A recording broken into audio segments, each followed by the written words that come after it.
You're listening to the PT Pintcast, where smart people in healthcare come to make noise. Here's your host, Jimmy McKay. All right, thanks, voice guy. Big thanks to Sarah Health, the remote care platform, helping clinics boost revenue without adding staff. Sarah automates daily patient check-ins via text. That means no app, no logins, just better outcomes. It's a simple way to meet RTM requirements, improve follow-through, and actually get you reimbursed for care between visits. Find them online at sarahealth.com. That's SARA health.com. Now imagine you're in a DeLorean, but instead of checking the time circuits, you're scanning tuition statements, burnout rates. The year on the dashboard, 2026, and the dashboard's flashing red. Something's wrong in the timeline of PT education. It's bloated, it's broken, and it's barreling towards a cliff. Or maybe we went over one already. So 3 longtime disruptors, part educators, part entrepreneurs, part Doc Brown with spreadsheets, grabbed the keys and hit 88 miles an hour. Together, they've founded programs, launched companies, taken on the APTA, and lived to tell about it. Now they're back, not just to warn the profession, but to rebuild it. This is Back to the Future, Part 1, the radical proposal to save physical therapy through a 5-year DPT redesign. Let's welcome in the show Tim Flynn, Larry Benz, John Childs. Gentlemen, how was my Back to the Future intro? Was it DeLorean worthy? I would say it was Rivian worthy, but yes, Rivian worthy. There you go. Now I got to tell you, I started this podcast by accident 10 years ago when I was still a student, and I remember a couple, and I think it was John, walked by, and you were having a conversation with someone, and I said, "Who's that?" And I remember someone saying, "Oh, no, you don't want to talk to that guy. He does crazy stuff." And I remember hearing about you guys, because I was still in school, and hearing about you guys over the years going, all the crazy stuff they're doing feels like it makes sense. Am I the crazy one? So let's start out with this. What year would you set the time machine back to? When did PT education go off the rails? If we were going to go back in time to sort of change it before it sort of forked, when was it okay? And then when did Biff Tannen show up and ruin everything? Well, I'll just start off with a lighthearted comment. I should defer to my elders, Larry and Tim. They have more of the history than I do. We live the history. In fact, we graduated pretty close together. Tim before me, so he should go first. All right, Tim, when did we mess up? Well, I started as a bachelor's, and actually with a bachelor's was teaching people like Larry who was getting a master's at Army Baylor. So I guess I am the oldest. So I think from my perspective, probably, and I think I was part of the problem, just when I look back at the time, but it was really when we went to the DPT, when you look at how that came about, the conversation around that time was such that none of the universities are going to buy this. You know, it's going to be such a heavy lift to really go from a master's degree, because in 90 it went to the master's to the doctorate. But what was fascinating, literally, you know, within about 5 years, everybody went there. And as you look back, you go, you sit around the university and the board of trustees, or even down below. So let me get this right. You want to go from 2 years to 3 years, and with the same number of faculty. So we get another years of tuition with really little cost. Yeah, we should do that. So basically all these universities went from 0 to 60, and all of a sudden we have 7 years of education. But I'll defer to my junior colleague, Dr. Benz here, because he really has the most detailed perspective, I think. Yeah, so I think there's a couple surprises here. And when I talk about this, sometimes people look at me kind of strange, but let's rewind the clock to how the profession looked at it. And by the profession, I mean APTA and our national organization, because they led and carried the banner. And you also have to remember CAPT is to an extent intimately tied to them. So, when I was in graduate school, 1984, Tim, you were getting out, probably 1985. You got out, 'cause I got out right at the beginning of 86. And so Tim is correct. He actually was one of our clinical instructors. While he had a bachelor's, I chose a master's program in 1984, in part because it was the Army Baylor program and it was subsidized, but also in part because it was one of the few master's programs that was available then. Again, think about that. 1984, there weren't many master's programs. Right. So what drove the master's degree? The master's degree was our profession. APTA said by 1990, and I think it was 1990, I'm going to be directionally correct here, all 108 programs at that time, whatever the number was, need to be at a master's level, whether they're both private or public. And obviously the privates exceed the publics because they have the flexibility and the autonomy to do so. Unfortunately, it wasn't until likely the last master's program probably hung around until the late 90s. We could look this up, but there were a few laggards. And lo and behold, by the time the last master's program actually complied with the regulations, by the way, OT tried to do this very unsuccessfully just a few years ago. It didn't work for them. They tried to do it to the DPT or to the OTD. But in any event, our profession said the body of knowledge is worthy of a master's degree. Not everybody complied on time. And even though the mandate was, let's say 1990, it took another 10 years. Unfortunately, it only took a few years to convert from master's to DPT. And why was that? As Tim alluded to, it was driven by higher education. It was driven by the desire to get more bites of the apple and the tuition dollar from students.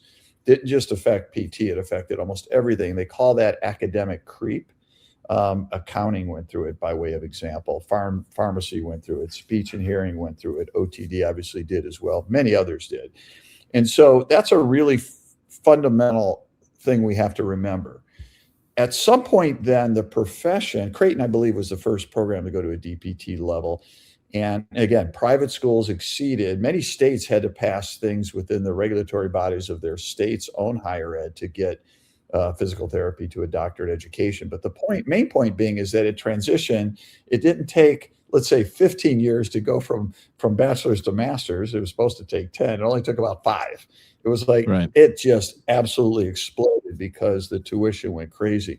So much so that when I have lots of friends, and when I first started to employ PTs, we used to actually pay, there were still a lot of undergraduate programs when I was first in business, we used to actually pay scholarships for PTs to get their bachelor's degree and then come work for us. Obviously, by the time I got to a master's and certainly a DPT, who's going to be able to afford, 3 and 4 years of tuition dollars. One last point, I'll let John speak. We should not let higher education continue to dictate our profession, because our profession has migrated. We'll talk about COVID and the impact it's had on quality and types of education and hybrid and all that kind of stuff. But we have the control. We have the ability to retrade this and go back to the future if we want to. It will take some regulatory changes. It'll take some gnashing of the teeth. But it really is going to take our profession to go back to commanding control of itself like it did from the bachelor's to the master's. Yeah, I think the primary comment I would have, and this is being as a critic to some extent of higher ed, I'm absolutely convinced if there was enough demand for a 10-year DPT program, higher ed would absolutely support it and move in that direction tomorrow. Now, that's a little bit facetious, but the reality is, to some extent, we are a victim of our own success. There is such demand for our services and a lack of therapists, that are out there, that there's this, motivation, obviously, to produce more and more therapists as needed. And the demand is so high, and the willingness and the willingness of the federal government to subsidize these loans, higher ed is just sitting on this heyday of extended academic creep, as Larry said. And again, that might be a little bit of an overly cynical view, but I think back to the time, when I was in PT school in the Army Baylor program, similar to Larry, it was a master's program. And at that time, most every program was a master's program, and most every program was 2 years in length. We were being sponsored by the Army or the Air Force in my case, who was incredibly interested in getting us out of school as soon as possible, right? The motivation is entirely different. They're paying us, salaries as lieutenants and captains to sit in a classroom and be relatively unproductive, right? We're not seeing patients. We're on a pathway to get a degree. So the motivation was acceleration. The motivation was full-time class, 8 to 5. The motivation was no summers off. And so the Army Baylor program, even when I was there, was 18 months. I mean, it was 6 months shorter than, the average quote unquote 2 years master. And so, I think even with the master's program, we saw academic creep because there were at least some models where the incentives were different, where the time from inception to, graduation was significantly shorter. All right. So now we fast forward and we've got regulations that are coming into play. So that RISE rule, which everybody read, but they didn't read it. They read the abstract and panicked, or they read it and said, well, you guys are the guys who actually read and understand this stuff. The RISE rule could change everything. Are we about to see the federal government make DPT education impossible, or is this a good thing? Help me read these tea leaves here. Let me comment on a couple things before we go there a bit, because there's some monumental inflection points in our profession. 2001, and the teaching point here is that we've never tried to control for supply, demand, or volume of PTs, and when the profession has tried to, they've been grossly wrong. So in 2001, at that time, there were about 10,000 new PTs per year, 10,000 in 2001, 5,000 American graduates of schools that would take their exam, and most of them, if not all of them, would practice clinically. At that time, there would be 10,000 foreign trained therapists that would come in the US. Half would pass the exam statistically, so another 5,000 would become employed in the US. Now, up until about a year or two ago, we're now graduating about 12,000, although not all 12,000 are practicing clinically. Not all of them are passing the exam. But we are literally now in 2026, roughly where we were at in 2001 in terms of the same numbers. That is when we should have made a decision on PT education, because we needed more PTs. Surprisingly, though, the academic community actually predicted that we were going to have this huge surplus. And that huge surplus, caused this pushback for developing not only programs, expanding programs or innovation. Those three things, when you halt program development, you halt innovation, and you halt the expansion of programs, you literally are trying to, restrict PTs in order to be able to get the number that we need. And now what we have is literally 70 to 80% of people who apply for a PT education somewhere are going to get accepted. We have seats that are open. Who would have ever predicted, in my monologue to this week's post, which will come out tomorrow or Wednesday, who would have ever predicted there'd be a time where anybody could become a PT? The qualifier is actually quite low. That has its own unintended consequences. So when we talk about RISE here, we need to also course correct the quality of students, coupled with those who are passionate and really want to become a PT, coupled with the ability to do it, the affordability and student loans, all those things. So we have to really kind of address all the challenges simultaneously, or we're going to keep pushing on one part of the sweater and another part's going to get a flaw in it. 2013, I sat in a room with 299 other applicants. They had narrowed it down for how many applications to 300 in-person interviews, 3 100-person sessions for 38 seats. And I remember doing the math when I walked in going, man, for every 10 people that walk in, I got to beat one of them. Well, sorry, I got to beat 9 of them. I got to be the one. And that gets a little intimidating. And now you hear some of the application rates falling through the floor, which is, again, shocking in that short time span. Again, that was 2013 for me, 2012. All right, so where do we go next? Do you want to fast forward to what's happening now, or is there still some context? Well, I'll take briefly, the RISE question. It's obviously still out for comment. I think we're all, hopeful that PT is going to, get its due recognition as a, profession, so to speak. It's to some extent, I don't know if it's humorous and or sad, probably some of both. That many other disciplines, not to be named here, are considered professions when we're not. But if we go down the path of sort of this worst case scenario where all of a sudden, graduate loans are significantly curtailed, right, wrong, or indifferent, it will absolutely force innovation in PT education.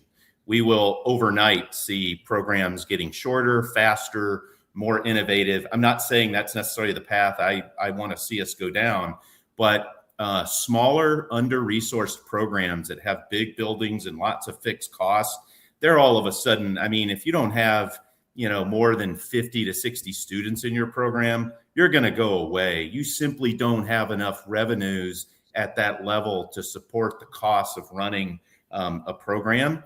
And so I think what we'll see in that worst case scenario is the strong getting stronger. And boy, there'll be a third of DPT programs that will immediately start to struggle and or, at some point, disappear. Now, having said that, I've been predicting this, third of PT programs going away for 10 years, and it's just not happening at the pace at which I thought. So I'm guilty of, maybe early forecasting, but certainly a significant change like we're talking about with some of the RISE regulations would absolutely force that, those smaller under-resourced programs to rethink whether they want to be in the PT business. Right. And you guys are going to go into detail with a series of articles, as I'll mention in the show notes. We'll give a link to that as well. So let's get to the solution. I mean, I think people are pretty familiar with at least some, if not all, the problems. So great. As my research professor in PT school said with a great Irish accent, we know what, now what, what, so what, now what. Break down that 5-year DPT proposal. Is this the hoverboard everybody's been waiting for? How does it look? What does it do to solve some of the problems we're currently in? Have at it. Well, I'll speak to that and just say that really all of us here probably had many undergraduate courses that really didn't prepare us to excel in PT. And what I would mean by that are we're certain heavily on certain courses that just didn't translate. So, but just as we've accelerated the DPT from 3 to 2, at the bottom line, our entry into the PT world should be quicker. I mean, 3 years is a 3-year bachelor's degree, heavily focused on the skills of healthcare professionals, so that the skills really are, yes, a strong liberal arts background actually, but liberal arts that's applied to those skills that make you great at communicating with others. Those skills that actually translate across all the healthcare professions. So whether you go into a DPT or an OT program, a PA program, or to medicine, you essentially have the background of the people skills.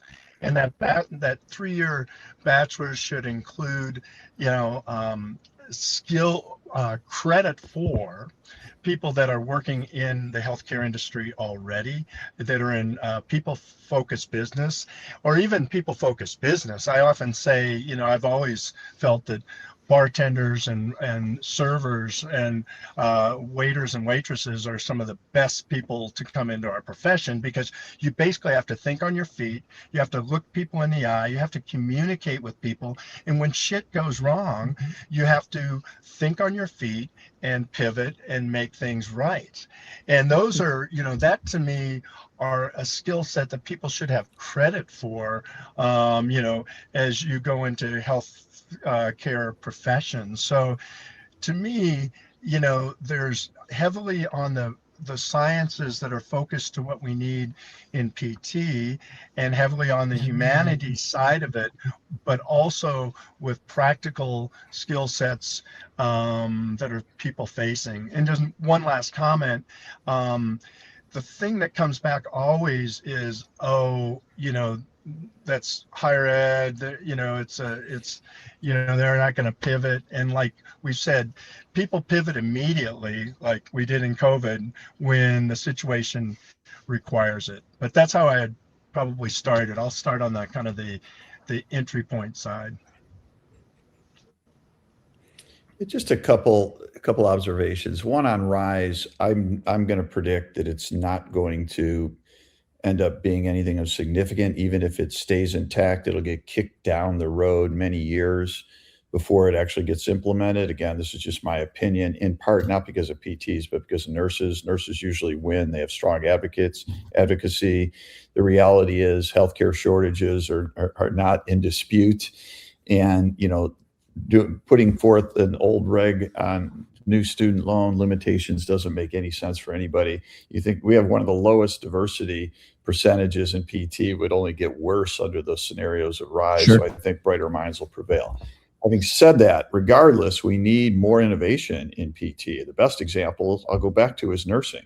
You can get a nursing at an RN level, a BSN, a MSN, a doctorate in nurse practice now.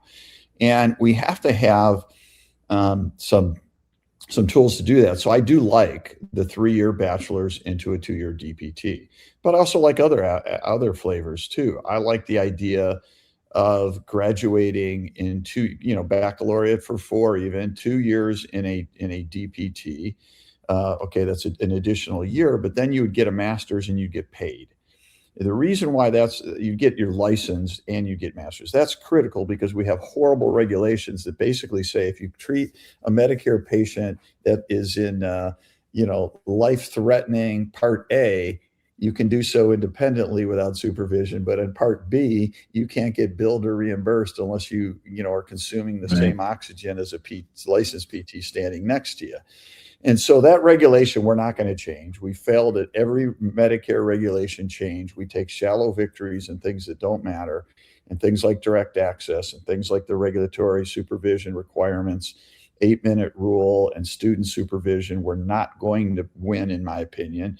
And so let's play the game and say, let's give them a license 2 years or halfway through PT school. So that way their billing will count. They will not be as productive. They do not have to start as a full-time salary. Residents and interns don't get full-time salaries either in the medical model. And that could become a pathway when you complete that time frame of a year, whatever it is, then you can get your DPT. So my point being is, I think we have to develop a multitude of pathways, all of which uphold the rigor of academic and the competency and the knowledge base. But to Tim's point, what scares me the most is we will oftentimes default to too much technology, and then you're going to lose all tacit knowledge skills. You're going to lose collaboration and teamwork and empathy and compassion, and the things that really, we're a victim of our success because we have the hands-on skills, we have the quantitative skills, but we also have the qualitative parts to our profession as well. And I'd hate to see that also be sacrificed for efficiency purposes. Yeah, I don't have a whole lot to add other than I do think nursing is a good example of, they have their own, issues with so many accreditors and some of those kinds of things, but they've certainly been innovative in having lots of different pathways to all sorts of variations of master's degrees, bachelor's degrees, doctoral degrees, to specifically equip you for the role that you're going to play in the nursing, ecosystem. And at least in PT at this point, we sort of have a one size fits all kind of an approach. I would say, I think the good news is we've got a lot of room to innovate. I mean, if you go back to the 4-year bachelor, there was a time where there was, I don't know if it was ever a third, but like you'd be working in the same clinic with bachelor PTs, master's PTs, and doctoral PTs. Everybody would be in the same. And as you looked around at each other, I don't think any one of us would say, well, I'm a better PT than you are, or you're a better PT than I am.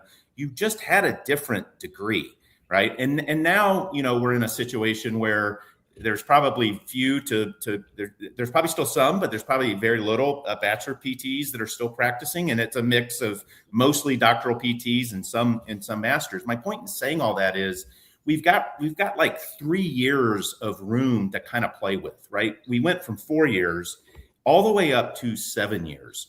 And so surely there's some innovative opportunities to bridge that gap. I think about it from the perspective of, when we went from the master's degree to the DPT, if you really look at it at its most foundational level, you have to ask yourself, okay, well, what else are PTs going to be learning in order to go from this master's degree to the DPT? At the end of the day, it was like diagnostic imaging, some primary care, medical screening, think all things that would prepare us for direct access, right? Mm-hmm. Most programs were 2 years in length, and higher ed, again, found a way to justify that amount of content deserves an entire another year of education. When in reality, I mean, if we're really honest with ourselves, could we have done that in 3 months? Could we have done it in 6 months? For sure, we could have done it in 6 months. And so, you know, I don't think we have to get rid of the DPT and go back to the masters. I don't think anyone thinks that's really the path we're going to take, but we can absolutely create these milestones along the way, like Larry alluded to, where, you know, we get a bachelor's degree, whether it's 3 years or 4 years. We go to a master's where we become licensed, and we have the opportunity then to complete our DPT on the backside. And so there's a lot of opportunity, but we do have to have a regulatory body and a professional association that will embrace that innovation. If we continue to just, you know, hit the nail with the hammer and say it's a, you know, 7-year DPT program, you know, we're never going to get there. Right. So who decides this, or who needs to be the person that says this has to happen or else, right? There needs to be consequences. It's a nice thing to have, or it's a need to do. Who's in charge of that? Yeah. So and I'll allude to this, but employers of PTs are severely underrepresented in this argument. We grouse, we complain, but we seldom have any voice or influence. And so we have to have employers banding together and locking arms with our academics and our higher education, with our regulators around this. You know, there's this other interesting phenomena that sort of happened, I refer to as the post-COVID hangover. And that is the reality that during the COVID time period, things were incredibly relaxed regulation-wise, which allowed people to do remote learning. We were deemed heretics by our own profession for trying to do a 2-year hybrid PT program. And we had decent number of years, even prior to COVID launching. COVID launched, our phones were ringing off the hook of people. How do we do this? Because we suddenly had academics, particularly in our own profession, said, never, ever, ever over my dead body will I teach online. Now calling and saying, how do I teach instructional design? How do I learn and do things online? All good. Things have changed. There are a lot more programs. That's a step in the right direction, but it hasn't cured anything. And the reality is, as an employer, I can tell you that PTs are coming out with less reps. They're coming out with less clinical confidence and less clinical readiness. That's not an old fogey saying, you know, they're not as good as they were when we were there. That is well documented amongst the employer group. So what do we have to do? We have to even put more resources into the training of new PTs that have suddenly paid for 6 or 7 years of school and aren't clinically ready. Now, this just isn't a PT phenomenon. I work in dentistry now. It's the same thing there. It's the same thing in primary care. It's the same thing across, because the regs relaxed enough where enough reps, enough clinical experience. So we do have to go back to a more lengthier, you know, time period on the clinical side and regain that. Is it a less quality student? I don't know. I'm not willing to go there necessarily, other than the failure rates seem to suggest a correlation there. But I want to get a better clinical education, which we've collectively, us three, have referred to as the big black hole, and we have some strong opinions about how to correct that. But I'll let Tim comment on the regulatory side, how we can, you know, figure out a way amongst the key stakeholders to get this thing turned. Well, thanks for that, Larry. I think part of it. It's well, as the most current practicing academic, I thought you might have some ideas on how we can do that. Maybe not. Well, I was always offended when I was called, and I still am called an academician. And I mean, I just have always felt that I'm a clinician, and I never fit in the world of academia, because it's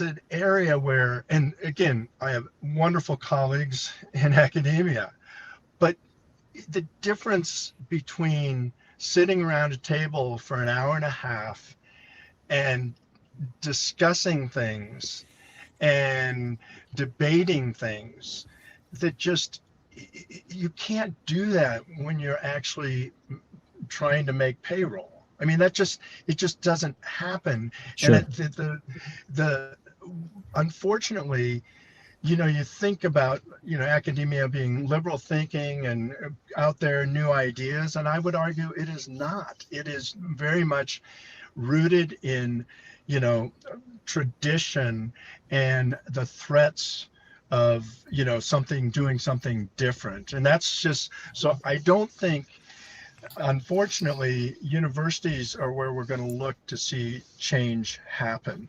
Right. And when it comes to regulatory bodies, that's again, rigid, hard to push through, hard to do anything innovative. I really think the change happens, unfortunately, through a crisis, is what we're seeing, as we see, this huge demand for our services, but not able to create a product out there that can meet that demand. So I'm more hopeful that our business leaders and our actually work areas will be able to change and partner with higher ed in a way that other businesses have, to say, this is what we need, and Right. we're willing to come and partner with you to create this. If we know that you're going to feed us a quality person to work in our field. So that, I guess my sense is, it's going to be hard. But the second thing is, with this quote unquote educational cliff, I think the bachelor's thing isn't going to be that difficult, because there's so fewer students that everybody's competing for on that bachelor's level, that those that are innovative there, I think, will be able to scale up and have larger programs, especially if they really focus, like some of these private, dare I say, for-profit institutions that are actually responsive to a bottom line, to say, hey, we can scale up and get more people through a bachelor's program in 3 years and feed into all these different healthcare programs, that we all need kind of a similar skill set. I think whoever does that, and maybe some people are, but it's definitely not common. Whoever does that quickly, I think, can rapidly fill seats and be able to help that side of the workforce and roll them into DPT. So that was a long-winded answer to say I'm not real hopeful that I can see disruption happening anytime soon. But maybe, I'm curious what Larry's thoughts are, actually, because you always have those 10. Oh, go ahead, John. Well, no, I was going to say, I'll just add one anecdote that sort of touches on sort of the resistance in higher ed and amongst, accrediting bodies. And in our case, that's CAPTI. I mean, this is 10 years ago, but I will never forget the moment that, we sat across the site visitors. This was the very first hybrid 2-year DPT program at South College. Mm-hmm. This was probably, I don't know if it was 2013, something around that time frame. Yep. And this was the hybrid model, right? Where, all the didactics were going to be done online, synchronously, asynchronously. And then when they came onto the campus, it was going to be 8-9 hours a day on your feet, getting all those reps in, right? This idea that psychomotor practice over and over and over, over a 7 to 10 day period, maybe those skills could be retained in a more effective way than this sort of lecture lab model that's very inefficient in a lot of traditional programs. And I will never forget when one of the site visitors looked across from me with this sort of blank stare and said, "But John, by having them in labs all day long, you're going to exhaust these students." And I'm sitting there, and I'll never forget my reaction. I had a really hard time not almost lashing out. I mean, I wanted to be like, that's exactly what we do as clinicians. We stand on our feet, going from patient to patient. I mean, it's a marathon in the day of the life of a clinician. And so my point is that you have these sort of incumbents, dare I say, gray hairs that have not been in practice for many years, who've completely lost perspective with what a clinician does every day. And so, we have to get the perspective of clinicians. To Larry's point, employers have to band together. Without employers, we don't have clinical sites. Employers have far more potential influence than I think we've realized as employers. So I think employers are a bright spot. Nursing, again, we've talked about nursing. They have so many different pathways. In part, that's because they have so many different accreditors. And so those different accreditors have sort of different flavors of kind of risk appetite for innovation. And it depends on the state you're in. I personally think we should have more than one accreditor. Right now we have one in CAPTI.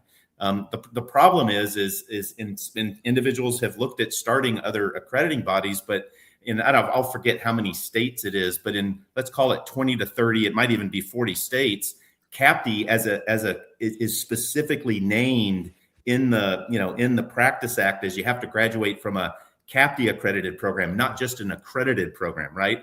And so in order to compete, so to speak, with CAPTI, you'd have to literally change Practice Acts in all these states, which would take 50 years to do, and it may never happen. So, at the end of the day, we need more competition, and we need more willingness to accept really innovative practice models or educational models.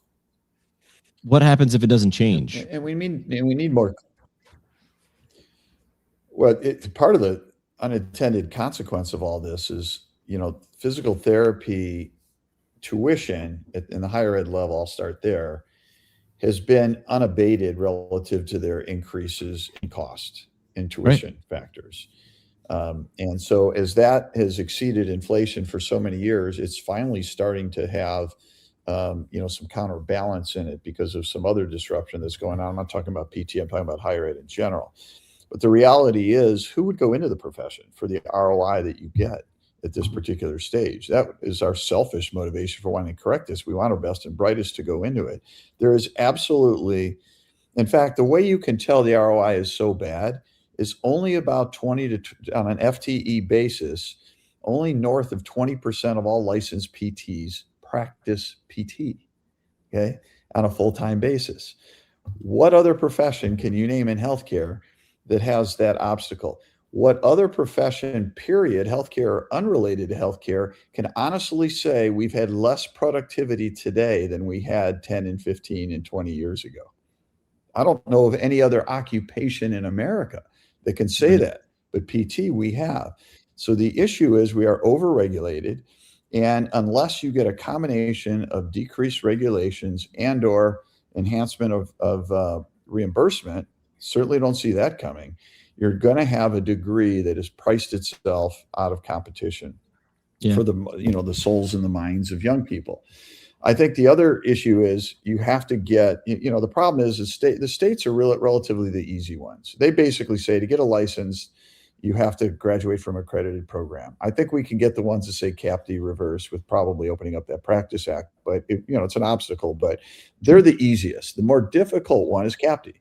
And CAPTI is intertwined, co-located, and housed by APTA and needs to respond to its constituents, which are PTs and employers and academicians. And, we failed the first two times to try to get a hybrid PT program. We failed at it because it was unacceptable in the view of the accreditors. I don't know if that's public knowledge. I don't even know if I'm allowed to say that, John, but it's absolutely, because they could not handle that type of innovation. Now you've got highbrow universities doing 2-year hybrid programs, okay?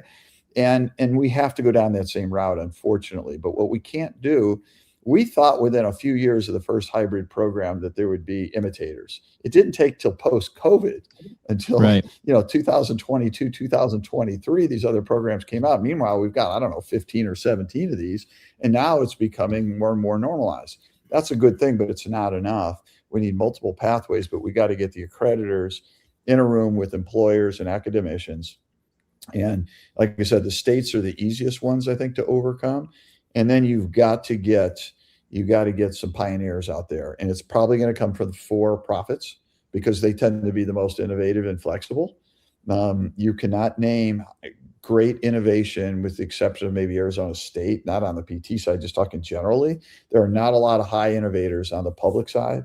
The private side are even fewer. And so it's the for-profits that got to say, we'll do a bachelor completer program in 3 years and get you ready for a PT program that you can do a 3+2 model. I think there's a pathway there and there's an opportunity, but it's going to take probably a younger set than Tim, John, I, and Rob Weiner to get it done this time.